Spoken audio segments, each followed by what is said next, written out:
Paramount Picture. Hi, this is Jerry Beck, and this is the audio track commentary for the Max Fleischer Color Classics DVD, the first cartoon in the series, Poor Cinderella, which was done in two-color Technicolor. That's why you'll see a lot of green and red and blue. And in fact, you'll notice later on in the film that the prince has blue teeth. It's done in the Cinecolor process, as it says there.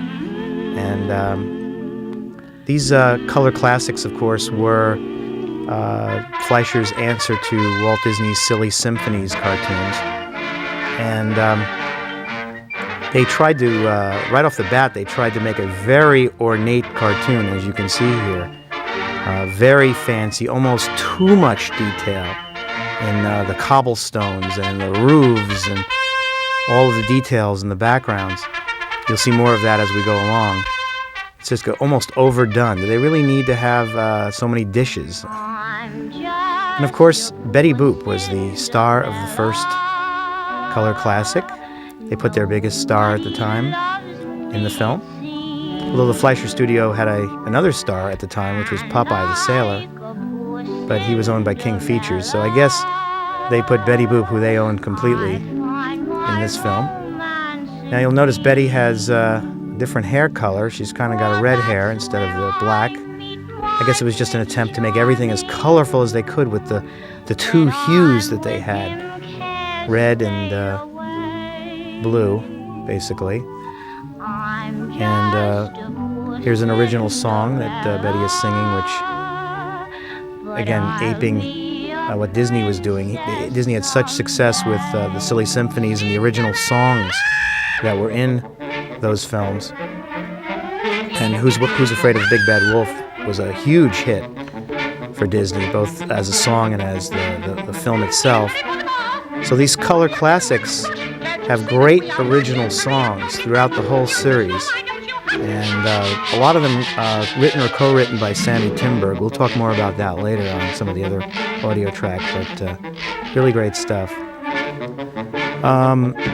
This film, of course, uses the Max Fleischer stereo-optical process, which gives a 3D effect. This is before Disney created his multiplane camera for the same idea. And you'll be seeing that effect very soon. We'll point it out when you do see it. It'll be pretty obvious.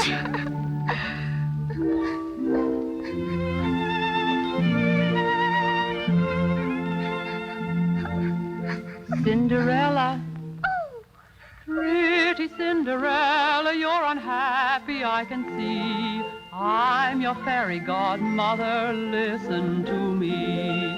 Dry your little eyes, there is no need to cry at all.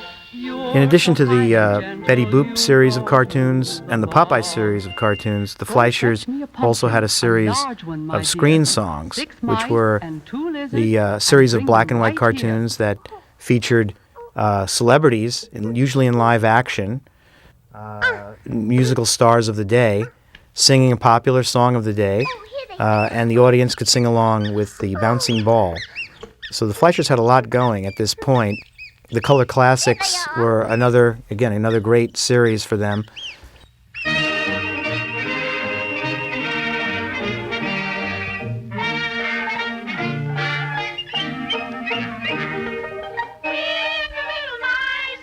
Now you're probably listening to Betty's voice. I think to add to the specialness of this cartoon, the Fleischers decided to upgrade Betty Boop's voice.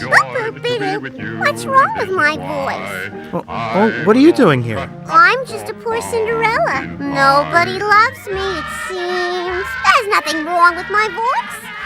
Well, that's great, but Max Fleischer didn't use your real voice in this film, did he? Well, I was too busy with my regular cartoons, like Little Pal, You Won a Spot in My Heart.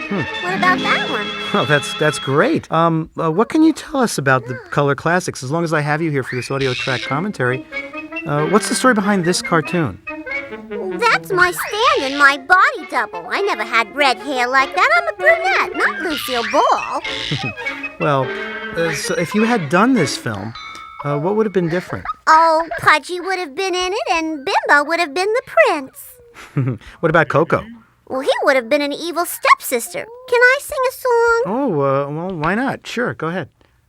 I'm just a poor Cinderella. Nobody loves me, it seems. And like a poor Cinderella, I find my romance in dreams. For that's where I meet my Prince Charming. When I'm with him, cares fade away. I'm just a poor Cinderella, but I'll be a princess someday. That was pretty good. That was much better than the person who sings it on the actual track. So what was it like working with Max? Oh, Uncle Max was very loving, and he always would rescue me from the inkwell. You did a lot of cartoons with Grampy and Pudgy. Did you have a favorite?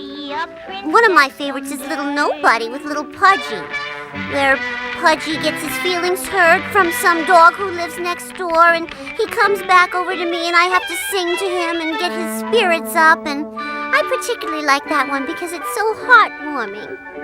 Well, thank you for dropping in on this audio track commentary of Poor Cinderella. Well, thank you, Jerry. Bye-bye. Hail the Prince!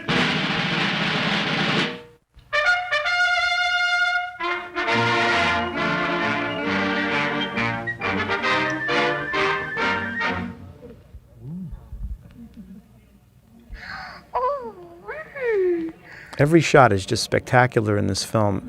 There's just so much detail, so many extra characters. Every little building has so many little nuances to it. And they just went all out to make this particularly this first cartoon, just a spectacular effort. Really, not many of the other ones are this elaborate. Later on, we'll see Somewhere in Dreamland, which was the first one in full 3-strip Technicolor, and that one has a lot of elaborate background settings that I believe done to show off the full color. But this is the most elaborate one of the series.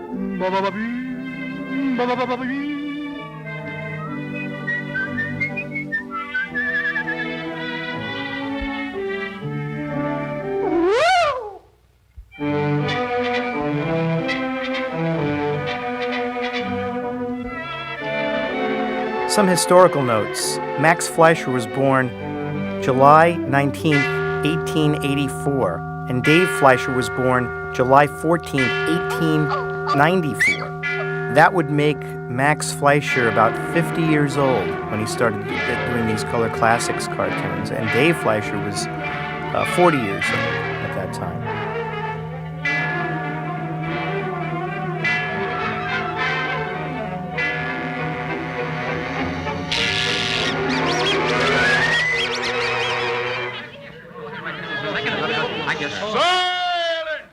Max Fleischer created the rotoscope in 1915, and it was patented in 1917, and it's still in use today by special effects technicians and animators.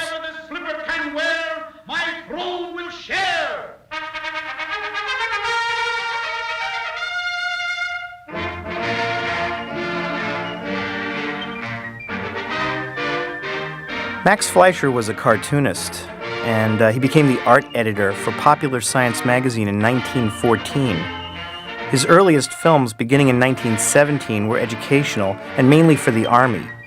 He did one called How to Read an Army Map, and he also did one called The Electric Bell, and they're just extremely simple, really educational, animated films.